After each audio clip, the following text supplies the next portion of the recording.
Migala. El formato podcast, ya, o sea, lo voy a poner entre comillas para irlo delimitando entre todos. Es un independiente, una persona que por su cuenta graba un programa con sus recursos y ese programa lo sitúa en algún medio de difusión. Uh-huh. Puede estar en la radio, en la radiofrecuencia, puede estar en internet, en las plataformas de podcast, o lo puede ir a leer en la radio comunitaria. No necesariamente, porque es que no sé, ahí tengo Vamos delimitándolo. Sí, Vamos sí, delimitándolo. tengo peor con la definición porque si algo le debemos a Apple, yo sé que muchos odian a Apple, Pero es su culpa. es el podcast. O sea, el podcast surge como gracias a Apple. Por eso se llama podcast, porque venía del iPod. Entonces, a partir de ahí es cuando empiezan a surgir los podcasts. Apple ve como un terreno fértil en que la gente produzca su propio contenido y lo empieza a promocionar. Tú o sea, a mí me pasó, ¿no? O sea, la primera vez que tuve un pinche iPhone, o sea, de repente digo, güey, los podcasts, ¿no? O sea, y te buscabas un podcast que escuchar, porque era algo que ofrecía Apple. Antes de eso era radio en línea, no necesariamente un podcast. O sea, el formato como tal, que para mí lo determina de un podcast, güey, es el espacio-tiempo, ¿no? O sea, tú lo puedes consumir cuando se te dé la gana. Cuando se te dé la gana, donde se te dé la gana, siempre y cuando tengas un archivo que es descargable. O sea, si tienes un archivo que es descargable, en ese momento se vuelve un podcast. Saludos a los de Encaso, ¿no? Que yo lo escribí sobre eso en la revista Migala, ¿no? Encaso llevan haciendo podcast desde hace más de 20 y tantos años y ellos mismos dicen, nosotros hacemos podcast antes de que fuera podcast.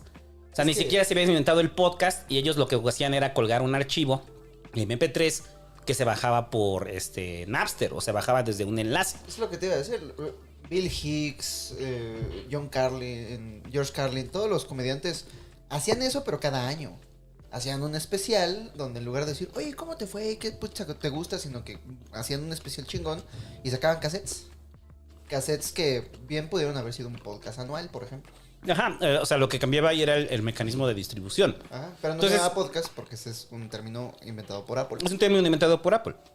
O sea, para diferenciar eso. O sea, un programa que tú puedes descargar y escuchar en cualquier momento. En Eso tu es. iPod. En tu iPod. Entonces, desde ahí se populariza. Ya Apple pierde la paternidad de la palabra podcast. Y esa se traslada a cualquier contenido que es descargable. Y muchas veces ya ni siquiera es descargable. Aquí es streamable, ocupa ¿no? otros espacios de transmisión. Entonces, cuando dices que... Podescucha es una palabra que inventó Olayo Rubio. Sí. No creo que lo haya inventado él. Él es el que decía, podescuchas o cómo les digo. Como que Podcast estaba escuchas. ahí. Sí, tenía como raro, ¿no? O sea, Podcast pero él venía de la radio, ¿no? Ajá. Él venía de la radio, Porque entonces... se refería a su radio escuchas. Radio escuchas, A podcast diferencia escuchas. de Marta de Baile, que como la patrocina Santander, son cuentavientes. No mames.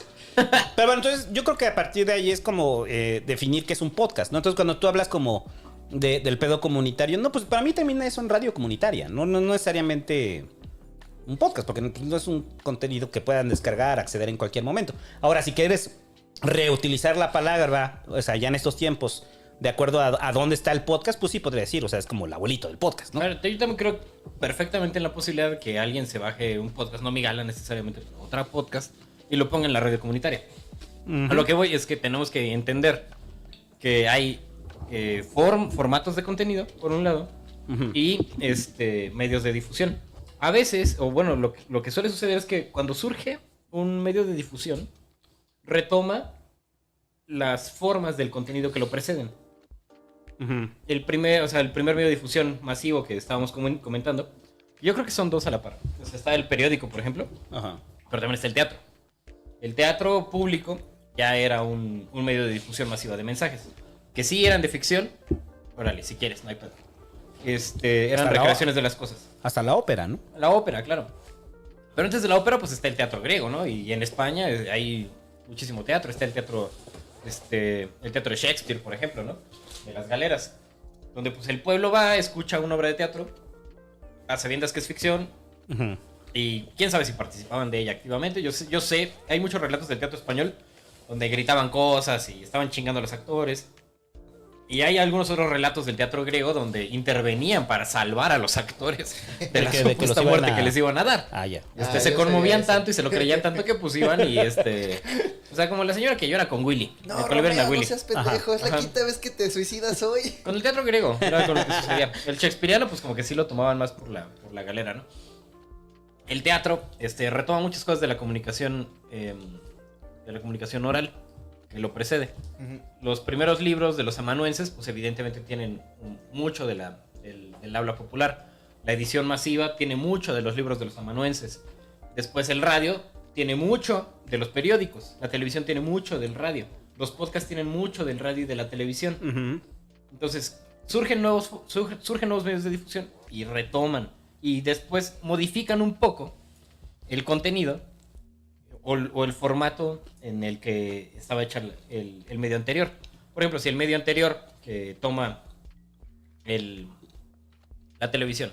La televisión abreva del radio y abreva del periódico, ¿no? Entonces la televisión empieza a meterle otras cosas nuevas. O sea, la belleza de las personas que estás retratando. Y del teatro. El entretenimiento, Porque es también habla visual. del teatro. Es igual que con el visual. cine. O sea, Empieza a meter efectos visuales de las cámaras. O sea, explota su medio para enriquecer el contenido que se tiene. Creo que el podcast ha hecho eso. Sí, Creo que el lo podcast ha cambiado. ha explotado Sí.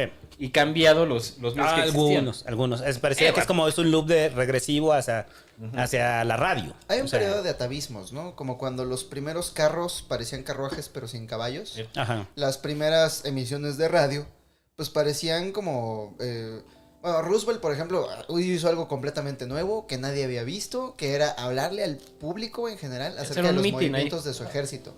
Pero además les decía, saquen su mapa.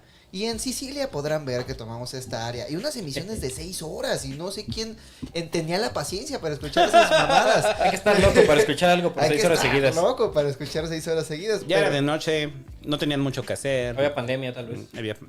Había guerra. pero luego llega la tele y hay un atavismo en el que intentan hacer lo que ya se está haciendo por medio de la radio, pero ahora en la tele hasta que encuentran su propia voz. Por eso los primeros programas de la radio son noticias y variedad. ¿Ah? Y por Es eso, eso. los primeros podcasts parecían como la corneta en línea. Así como un programa de radio, pero grabado para que lo escuches cuando tú quieras. Claro. Y poco a poco la gente va innovando y encontrando sus propios... Sí, pero sin abandonar el formato de origen, ¿no? O sea, el formato de origen siempre es como la base. Yo ponía el ejemplo del cine, porque las primeras películas eran obras de teatro grabadas de forma frontal. Ajá. O sea, eran eso. O sea, ves el viaje a la luna, ¿no? Hasta que De George Méliès. Méliès se le traba su cámara. Y empiezan Y a explorar un entonces- poco. No, pero aún así, Vuelve a grabar. el viaje a la luna solamente tiene el plano de teatro. Sí. Aunque empieza a meter efectos, porque pues, para Méliès son los efectos especiales. Pero lo ves de frente y cuando lo ves de frente dices, esto es una obra de teatro. Sí. Hasta que llega Einstein. Entonces cuando ya llega Einstein es cuando dicen, no, perdón, pendejos. Se puede. O sea, se podemos le puede meter cambiar calabaza. el corte de la cámara porque el corte es un factor emotivo para la gente. Y vamos a enfocar a la mano del niño que se está desangrando ahí Sí, claro. en la plaza de San Petersburgo, ¿no? Mientras les pasan encima, ¿no? ya. Y la De radio creo que Leningrado. pasa eso. O sea, los primeros formatos, o sea, sí. O sea, por ejemplo, vamos a mencionar mucho al Olayo aquí, ¿no? Bueno, yo lo voy a mencionar mucho. Porque Olayo, pues sí, también es de los papás del podcast, ¿no? Y lo decía en el artículo de la Migala, ¿no? O sea, pues lo que era son una de las influencias, Olayo. En México. Ajá. En México. O sea, Olayo para muchos de los que hacemos podcast o de los que empezamos a hacer podcast hace muchísimos No, años, pero sí innovó. fue un en la parte de reverente. los No, primeros. innovó por completo. Pero innova sobre algo que ya existía. Él incluso innovó dentro de la radio, porque no había otra radio como Radioactivo en México. No. Es que esa es otra parte. O sea, primero está una fase de atavismos, como dice el Hobbit. La única manera en la que entendemos la difusión masiva es por los medios anteriores que existen. El carro se va a parecer a la carroza, la televisión se va a parecer al teatro y al periódico, el radio se va a parecer al periódico y al teatro, el podcast se va a parecer al radio y a la tele. Pero posteriormente de esto surge una fase de consolidación del formato propio y de la experimentación dentro de ese formato. O sea, viene un Méliès, viene un Einstein que empiezan a explorar el formato y consolidan nuevas maneras de verlo y de crearlo. Y después viene otra fase que es la copia de la legitimación.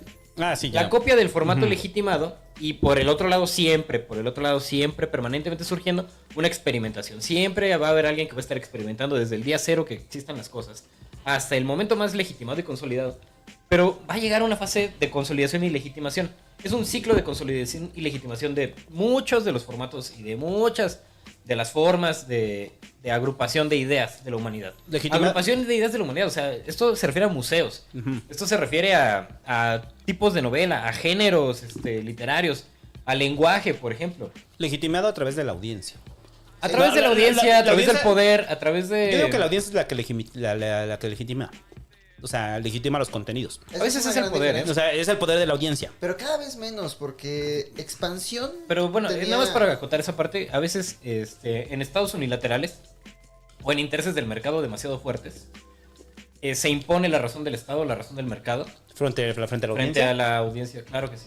Claro que sí, claro que sí. Pero- O sea, La audiencia deja de escuchar. Piensa, nada, por ejemplo... porque, No, porque sí. cierran otros canales de comunicación. Piensa en Editorial Expansión. Obviamente, si solamente tienes eso, Claro. solamente para eso vas a escuchar. A eso voy. A Es eso cuando voy. surge la radio Y pirata. es importante los canales tenerlo en cuenta. Es alternativos. importante tenerlo en cuenta. Sí, o sea, pero yo creo que cuando se cierran los medios, siempre hay válvulas de escape que al final se termina volviendo la tendencia Sí. y luego la norma. Pero de Eso todas es- formas, surge, o sea, sí surge una Es legitimación. como con la televisión pública. Pero sí Ajá. legitima el poder y el mercado, sí legitiman sobre el placer de las audiencias. Y, o sea, el caso de Televisa en México, o de Univision en Estados Unidos, o Fox, es un ejemplo muy claro. Es un ejemplo muy claro de que hay muchas audiencias buscando otras cosas, satisfechas con otras maneras de pensar. Pero por un interés de mercado y un interés de Estado, Televisa sigue marcando la pauta de lo que es legítimo. Y muchas otras personas, o sea, Ya menos. Televisa consolida y legitima, Ujú. ya menos, pero en su momento fue muy fuerte. Y Ah, sí, muchas en su momento personas sí. Porque no había nada replicaban, muchas personas replicaban Pero siempre existió el la- mecanismo de poder. Sí, pero siempre existió la televisión alterna, ¿no? O sea, la televisión alterna a Televisa. Ajá. Canal 11, No, Canal 11 era el del Estado. Canal 22. O sea, tampoco era como que hubiera Canal una... 40, o sea, CNI, no, Canal o sea, 28. CNI en su momento lo fue. Cuando- o sea, hasta- CNI en su momento lo hasta fue. que el puto Salinas Pliego se la robó con un comando armado, chinga tu Es madre, lo que les decía, que Salinas. cuando sí. llegó CNI se empezó a transmitir Evangelion y que yo dije, ¡qué verga! Eso era tele. O sea, están transmitiendo Evangelion, güey. O sea, Qué huevos, en sí. tele abierta, ¿no? Desde el cerro. Ya de somos Chiquihuite. 5,000 conectados, ya estamos a 45,000 de la cotorriza. A huevo. Saludos. No, son visualizaciones. Ah, bueno. eh, 1,000 conectados. Pero ese Pero- es pero- el gran salto. O democratiza la comunicación masiva. Porque les hablaba hace rato acerca de la editorial Expansión, que tenían sí. el gran poder económico de poner una revista en cada puesto de revistas. Entonces, si ellos decían esto significa ser chilango, eso era lo que significaba ser chilango y ese era el referente para todo el mundo. Todavía, ¿no, güey? Hasta el día de hoy, pero solo en medios impresos. ¿Quién O sea, lee bueno, todavía revistas? lo intentan, pero no lo hacen, ¿no? O sea, fuera de loquitos como tú y yo, ¿quién sigue leyendo revistas impresas? Pero tienen su propio podcast. Con mi National Geographic no te vas a meter, hijo de tu puta No, madre. O sea, ya me tienes hasta la madre. Pero ¿quién? O sea, Yo preferiría escuchar el podcast de National Geographic, pero no luego está por tan las chido. revistas. Yo sí lo escucho y no está tan bueno. Yo quiero mi revista. Por otro Ajá. lado, Editorial Expansión tiene un par de podcasts. No los escucha ni Dios porque... No, y con toda la publicidad. Sí. Porque hay más oferta, porque Ajá. hay más gente haciendo cosas. Por otro lado, Joe Rogan era un pacheco que no le estaba yendo tan bien en su carrera de stand-up y un día invitó a sus amigos cagados a su cuarto. ¿Han visto los primeros podcasts de Joe Rogan? Tiene No. una cámara como... Nunca fui fan. Como la de mi laptop. Tiene... En culera. Tiene un sillón aún más mugroso que este. Pero invitaba a sus compas, los comediantes. Y como sus compas sí son graciosos, puta, era un podcast cagadísimo. Y cuando empezó a tener números fue como, pues vamos a invitar. Y como era un pacheco que se metía ácidos, a Stephen Hawking, güey. Vamos a invitar y además tenía como buenos asesores. Llegó el momento en el que se volvió el podcast más grande del mundo. Un güey pacheco de la nada empezó a hacer su propio podcast y la gente misma decía, yo elijo escuchar esto. Hay mecanismos de legitimación de los medios tradicionales. Pero eso digo y que de son las poder. audiencias las que definen. El mercado siempre lo va a intentar.